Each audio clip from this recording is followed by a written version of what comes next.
பல வருட காலமாக இந்த பள்ளி நடத்தக்கூடிய ஒரு கோரிக்கை. புரட்சித் தலைவி அம்மா அவர்கள் ஆட்சியில் இருக்கும் பொழுது ஒரு 110 நிதியின் மூலமாக இந்த 2 திட்டங்களையும் பசுபதிபாளையம் பண்ணாங்க. அப்புறம் பண்ண பிறகு இப்போது வேலை நடந்து கொண்டிருக்கிறது. ஆகவே மக்களுடைய எதிர்பார்ப்பை இந்த அரசு செய்து கொண்டிருக்கிறது. எடப்பாடி அரசு அவர்களும் அம்மா என்ன திட்டங்களை எதிர்த்தார்களோ உடனடியாக அத்தனை நடக்க செய்து கொண்டிருக்கிறார். அதுதான் இது பார்த்தீங்கன்னா விரைவில் இப்போ முடிஞ்சுது. இதெல்லாம் காங்கிரீட்டெல்லாம் போட்டு முடிச்சாங்கன்னாக்க ரோடும் போட்டுருவாங்க. பயன்பாட்டுக்கு இது வந்து கூட சிறப்பாக எல்லாம் கணக்கு அமைச்சர்களும் அதுக்கு ஏற்பாடு செய்து கொண்டிருக்கிறார்கள். இப்போ சுமார் ஒரு 50,000 பேர் அங்கே உட்கார அளவுக்கு பெரிய பந்தல் போடப்பட்டிருக்கிறது. அதற்கப்புறம் மற்றவர்களும் மற்ற பொதுமக்களும் மற்ற பயனாளிகள் இல்லாமல் மற்றவர்கள் வருவதற்கு எல்லாம் ஏற்பாடு செய்யப்பட்டிருக்கிறது.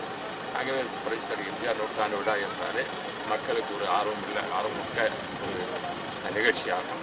ஆகவே அந்த நிகழ்ச்சிக்கு மக்கள் ரொம்ப ஆர்வம் எதிர்பார்த்து பள்ளி மாணவர்கள் எல்லாம் கூட்டு வரக்கூடாது அப்படின்னு கோர்ட்டு தடை இல்லை கோர்ட் என்ன சொல்ல நாங்கள் அதை செஞ்சுட்டு போகிறோங்க.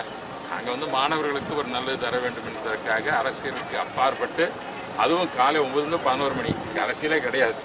ஒரு படிப்பது எப்படி படிக்க வேண்டும், பெரியோர்கள் எப்படி படிக்க வேண்டும், பிறகு தேர்வு வந்தால் எப்படி அதை அணுக வேண்டும் என்று அதுதான் தரப்பட்டது. அதில் யாரோ வேண்டும் என்று அரசியல் நோக்கம் என்னவோ தெரியவில்லை. அவர்கள் வந்து கோர்ட்டுக்கு சென்றிருக்கிறார்கள். அது கோர்ட்டு அவர்கள் வந்து அதற்கு தடை வைத்திருக்கிறார்கள். அதற்கு செய்தி கேள்விப்பட்டோம். இந்த தடையை இருப்பது நாங்கள் உடனடியாக இந்த திட்டத்தை அந்த நிகழ்ச்சி நடத்த முடியாது என்பதுதான். பிறகு அதற்கு இப்பொழுது தமிழக அரசு உச்சநீதிமன்றத்துக்கு அப்பீல் போவாங்க. தொடர்ந்து ஆளுங்கட்சி மேலே குற்றச்சாட்டு சொல்லிட்டு இன்னும் ஒரு குற்றச்சாட்டு சொல்லிட்டு இருக்கிறேன். ஆளுங்கட்சி மேலே நல்லா செயல்படும் போது சில குறைகளை சொல்ல தான் செய்வார்கள்.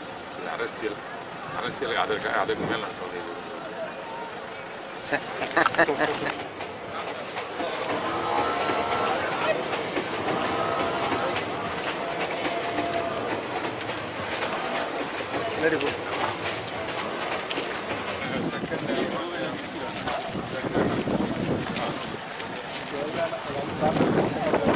whether we got the invitation?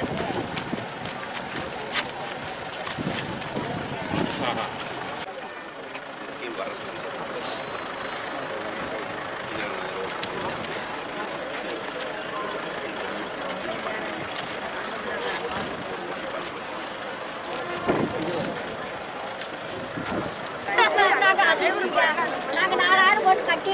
கட்டிட்டு